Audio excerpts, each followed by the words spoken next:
Здравствуйте, дорогие друзья! Я приветствую вас на новой лекции канала «Жизнь после жизни есть, я знаю», который посвящен доказательствам жизни после смерти и устройству потустороннего мира, куда каждый из нас попадает по завершении своего земного пути, где и воссоединяется с ранее усопшими родными и любимыми и продолжает бесконечное путешествие по нашей прекрасной и удивительной Вселенной.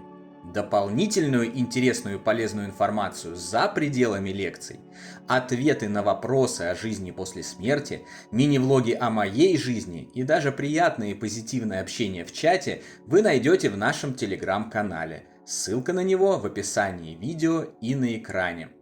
Ранее в других видео мы уже разбирали истории некоторых великих людей, узнавших о том, как устроена жизнь после смерти и что ждет всякого живущего на том свете, когда придет его час покидать земной мир. Сегодня мы поговорим о еще одном таком гениальном жителе Земли, который оставил для нас бесценные знания о потустороннем мире. Сократ, без всяких сомнений, был одним из величайших и мудрейших людей, которых когда-либо знала наша планета. Каждый ныне живущий, знает он о том или нет, в своем тезаурусе и ментальном багаже все время использует конструкции, некогда оставленные нам гениальным философом Сократом. Об этом человеке написаны неисчислимые мириады книг и статей. Его гениальность, поражающее любое воображение умение находить истину через постановку вопросов, ведущих к ней, и невероятная скромность отпечатаны в вечности и уже никогда не будут забыты. Пройдет еще 100 тысяч лет, а наши потомки, так же как когда-то и мы, будут изучать жизнь и работы Сократа. Стало быть, осознавая мудрость Сократа и его безусловный авторитет, есть смысл поинтересоваться у него его мнением и информацией относительно бессмертия души и жизни после смерти физического тела. Право же, не невежественных малообразованных скептиков нам слушать и не на их ничем не подкрепленное, кроме собственных измышлений и заблуждений, мнение опираться. Не смотрите, дорогой друг, что с момента ухода Сократа из земного мира прошло уже более 2500 лет. Он и сейчас готов поделиться с нами своими знаниями и уверенностью в том, что все мы по своей природе являемся бессмертными духовными существами, и каждый из нас переживает телесную смерть и отправляется дальше в своем вечном путешествии по Вселенной. Эти знания и мудрость Сократа в рассматриваемой нами области изложены в произведении «Федон» Платона, которое я рекомендую прочесть каждому, кто ищет доказательства жизни после смерти. Но еще более интересно в этом смысле изложение Платоном рассказа Сократа о посмертных воздаяниях.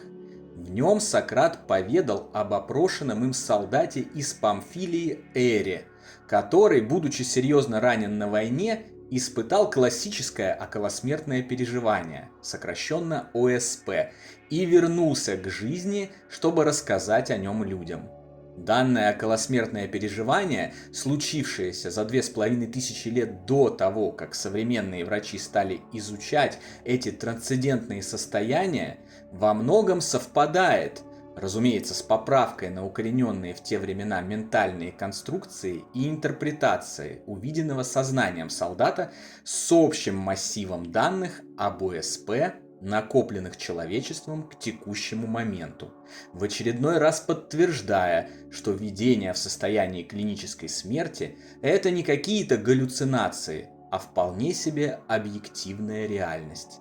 Реальность того света или потустороннего мира, который действительно существует и в котором каждому из нас в определенный момент предстоит оказаться, чтобы продолжить там свою жизнь. Здесь я уступаю слово Сократу, а сам ненадолго покину вас, ибо кто я такой перед величием этого носителя мудрости, истинных знаний и принципов устройства жизни после смерти, в данный момент предлагающего их вам. Я передам тебе не Алкиноево повествование, а рассказ одного отважного человека, Эра, сына Армения, родом из Памфилии. Как-то он был убит на войне. Когда через 10 дней стали подбирать тела уже разложившихся мертвецов, его нашли еще целым.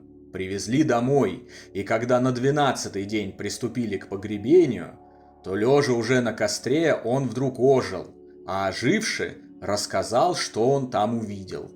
Он говорил, что его душа чуть только вышла из тела, отправилась вместе со многими другими, и все они пришли к какому-то божественному месту, где в земле были две расселены, одна подле другой, а напротив, наверху в небе, тоже две. Посреди между ними восседали судьи. После вынесения приговора они приказывали справедливым людям идти по дороге направо, вверх по небу, и привешивали им спереди знак приговора, а несправедливым идти по дороге налево, вниз. Причем и эти имели позади обозначение всех своих проступков. Когда дошла очередь до Эра, судьи сказали, что он должен стать для людей вестником всего, что здесь видел, и велели ему все слушать и за всем наблюдать. Он видел там, как души после суда над ними уходили по двум расселенам – неба и земли, а по двум другим приходили. По одной подымались с земли души, полные грязи и пыли, а по другой спускались с неба чистые души. И все, кто бы ни приходил, казалось, вернулись из долгого странствия. Они с радостью располагались на лугу, как это бывает при всенародных празднествах. Они приветствовали друг друга, если кто с кем был знаком, и расспрашивали пришедших с земли, как там дела, а спустившихся с неба о том, что там у них.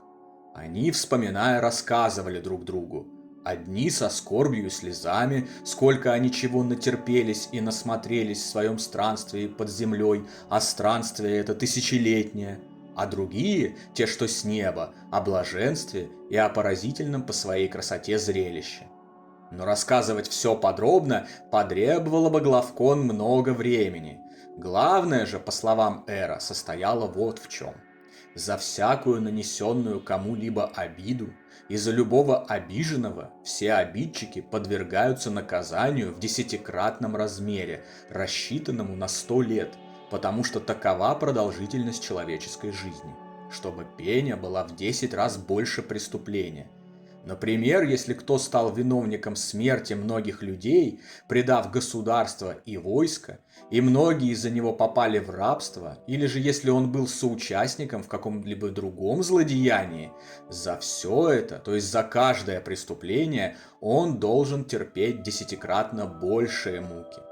С другой стороны, кто оказывал благодеяние, был справедлив и благочестив, тот вознаграждался согласно заслугам. Что Эр говорил о тех, кто, родившись, жил лишь короткое время, об этом не стоит упоминать. Он рассказывал также о еще большем воздаянии за непочитание и почитание богов и родителей, и за самоубийство. Он говорил, что в его присутствии один спрашивал там другого, куда же девался великий Ардией. Этот Ардией был тираном в каком-то из городов Памфилии еще за 1000 лет до того. Рассказывали, что он убил своего старика-отца и старшего брата и совершил много других нечестий и преступлений.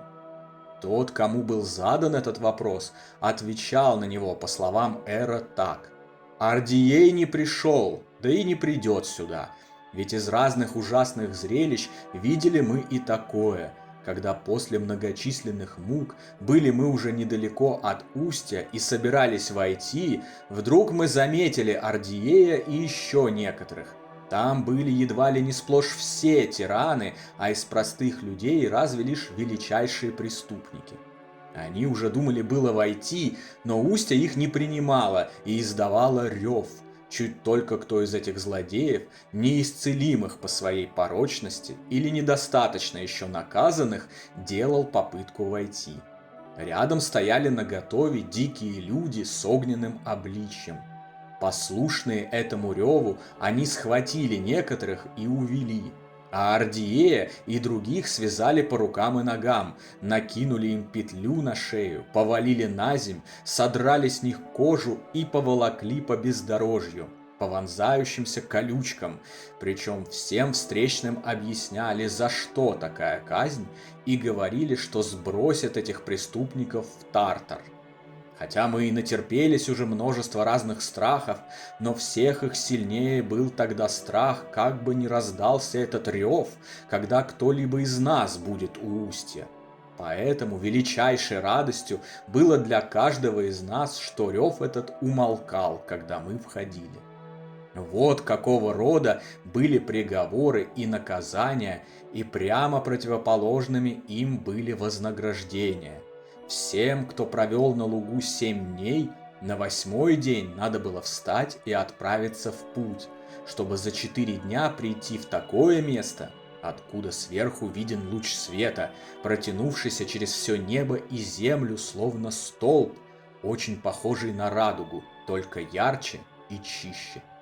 К нему они прибыли, совершив однодневный переход, и там увидели посередине этого столпа света свешивающиеся с неба концы связей. Ведь этот свет – узел неба. Как брус на кораблях, так он скрепляет небесный свод. На концах этих связей висит веретено Ананки, придающее всему вращательное движение. У веретена ось и крючок из адаманта, а вал из адаманта в соединении с другими породами. Устройство вала следующее. Внешний вид у него такой же, как у здешних, но по описанию Эра надо представлять себе его так, что в большой полый вал вставлен пригнанный к нему такой же вал, только поменьше, как вставляются ящики. Таким же образом и третий вал, и четвертый, и еще 4. Всех валов 8, они вложены один в другой. Их края сверху имеют вид кругов на общей оси, так что снаружи они как бы образуют непрерывную поверхность единого вала. Ось же эта прогнана насквозь через середину 8-го вала. Первый, наружный вал, имеет наибольшую поверхность круга. 6-й вал – вторую по величине. 4-й – третью, 8-й – четвертую, 7-й – пятую, 5-й – шестую, 3-й – седьмую, 2-й – 8-ю по величине. Круг самого большого вала пестрый, круг 7-го вала самый яркий. Круг 8-го заимствует свой цвет от света, испускаемого 7-м. Круги 2-го и 5-го валов близки друг к другу по цвету и более желтого, чем те оттенка. 3-й же круг самого белого цвета, 4-й красноватого, а 6-й стоит на 2-м месте по белизне.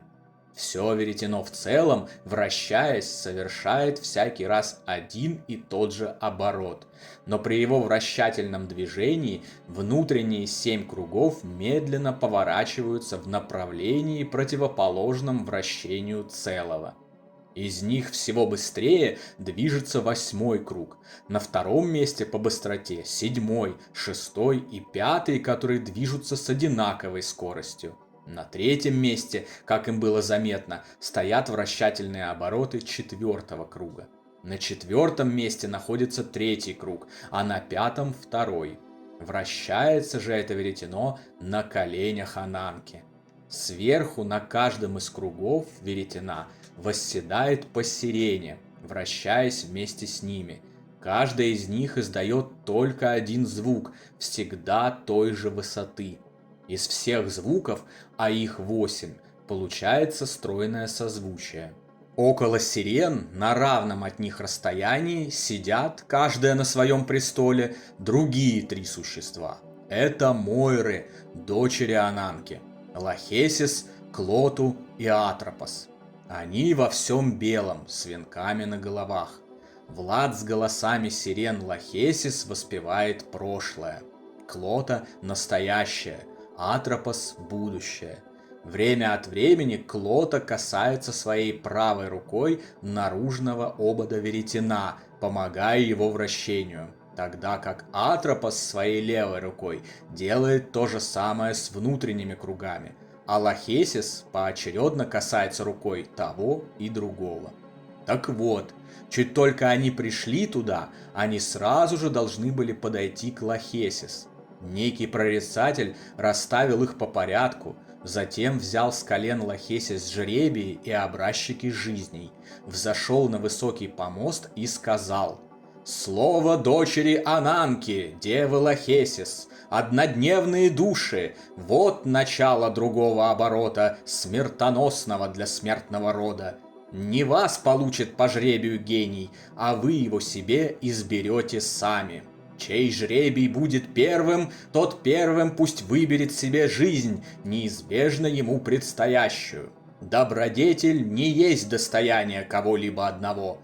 Почитая или не почитая ее, каждый приобщится к ней больше, либо меньше. Это вина избирающего. Бог не виновен».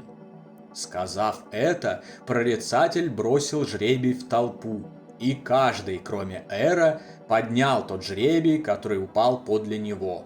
Эру же это не было дозволено. Всякому поднявшему стало ясно, какой он по счету при жеребьевке.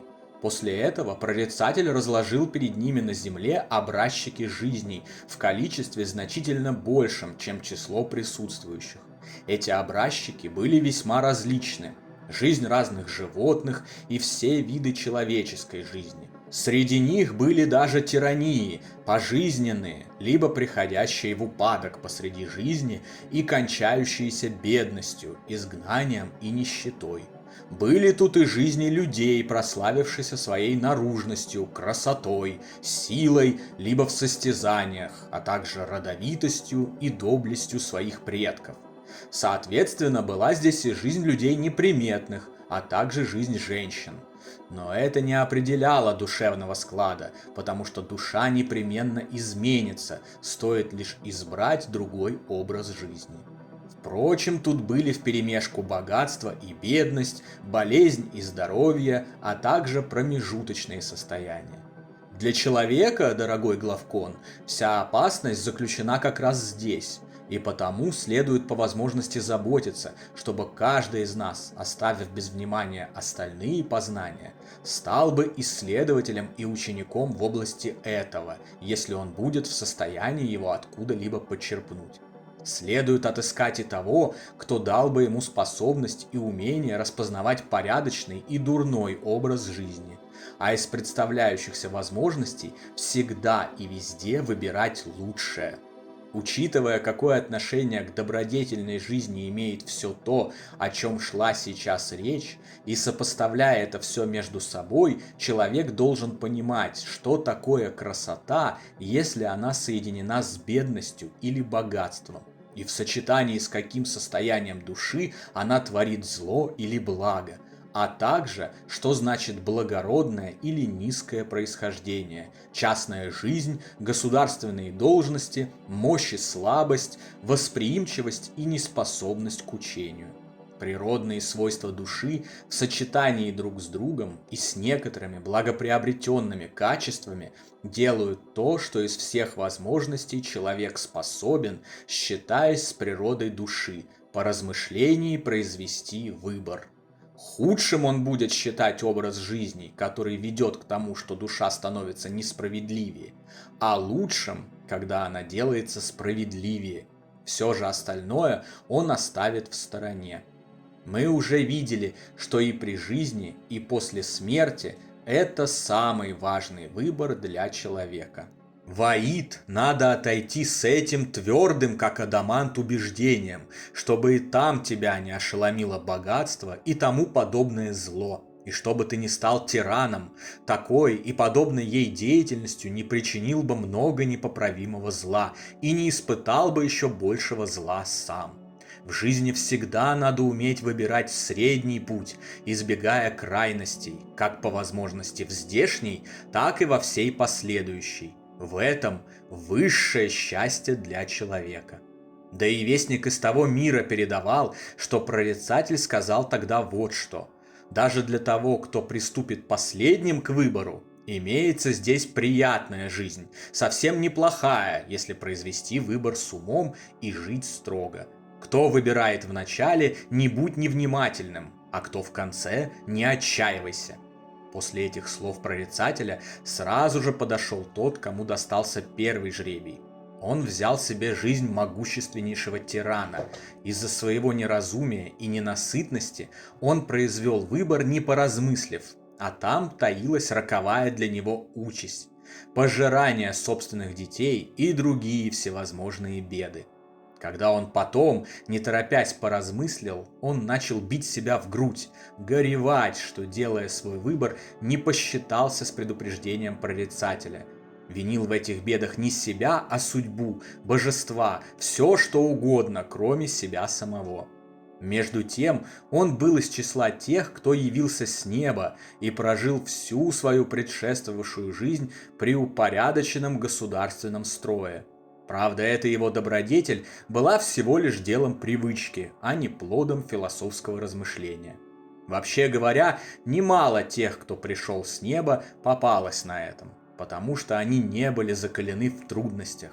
А те, кто приходил с земли, производили выбор не торопясь, ведь они и сами испытывали всякие трудности, да и видели их на примере других людей. Поэтому, а также из-за случайности жеребьевки, для большинства душ наблюдается смена плохого и хорошего. Если же, приходя в здешнюю жизнь, человек здраво философствовал, и при выборе ему выпал жребий не из последних, тогда, согласно вестям из того мира, он, скорее всего, будет счастлив не только здесь, но и путь его отсюда, туда и обратно, будет не подземным, тернистым, но ровным и небесным. Стоило взглянуть, рассказывал Эр, на это зрелище, как разные души выбирали себе ту или иную жизнь. Смотреть на это было жалко, смешно и странно. Большей частью выбор соответствовал привычкам предшествовавшей жизни.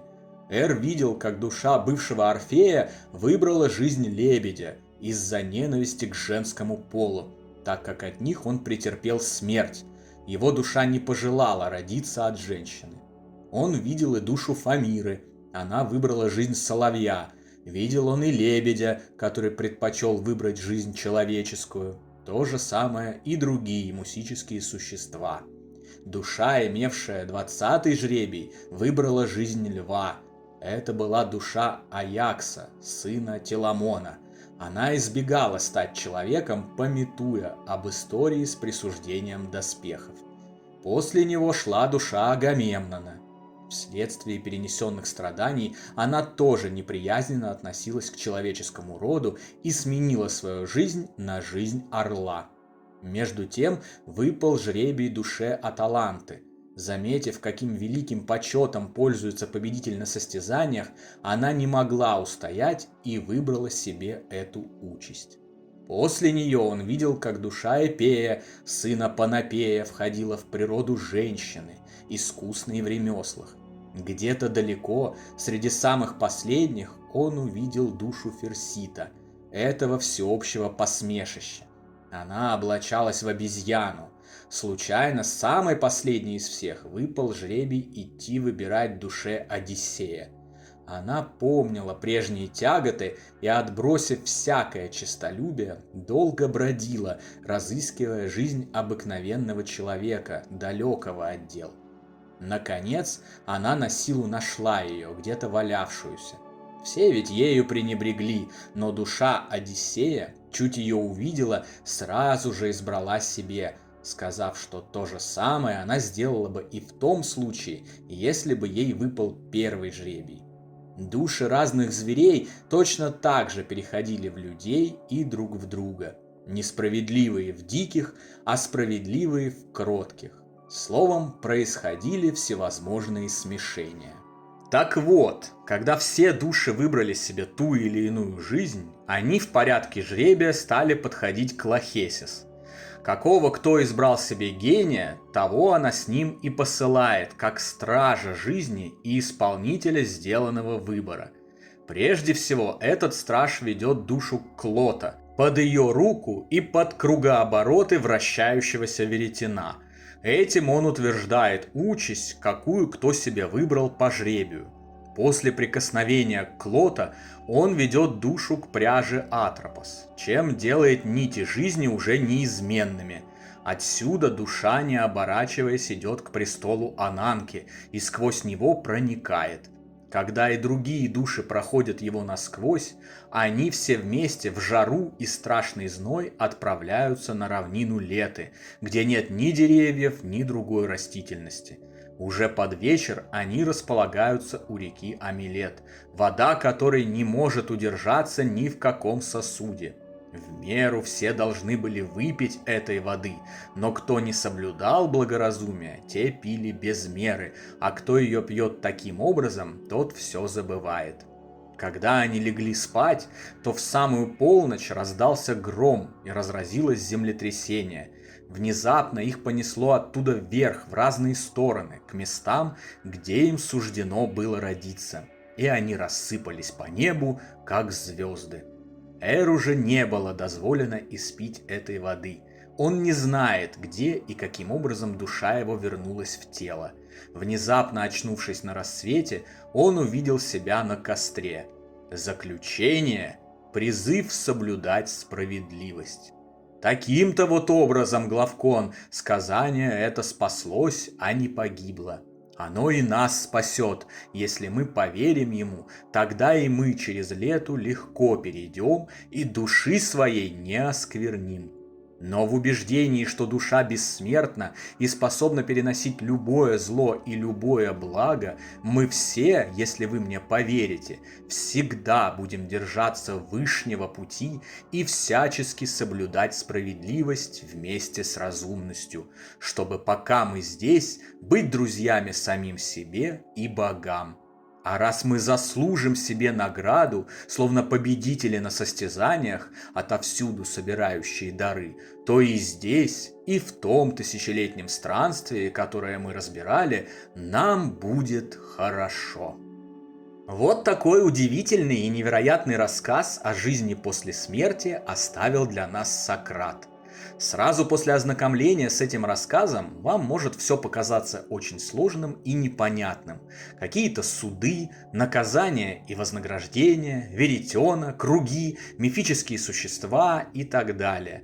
Но если абстрагироваться от религиозных трактовок и интерпретаций, свойственных времени, в котором жили Сократ и солдат Р, и воспринимать информацию беспристрастно, вы увидите, что на самом деле эта информация почти полностью совпадает с обобщенным массивом знаний о жизни после смерти и говорит ровно о том же, о чем говорят и древние манускрипты, вроде тибетской книги мертвых, и Библия с ее мытарствами, и современные научные исследования смерти, околосмертных переживаний и принципов устройства потустороннего мира.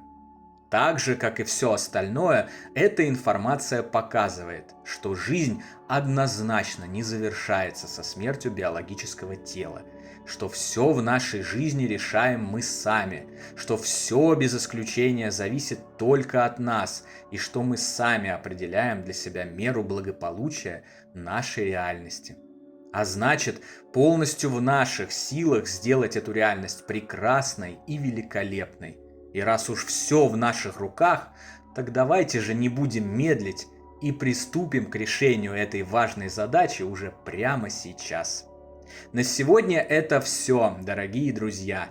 Не забудьте про наш Телеграм. Там интересные публикации и приятное общение с единомышленниками продолжаются постоянно, круглосуточно, без обеда и выходных. Встречаемся на новой лекции здесь же, на нашем канале. А пока всего вам самого лучшего, волшебного и замечательного.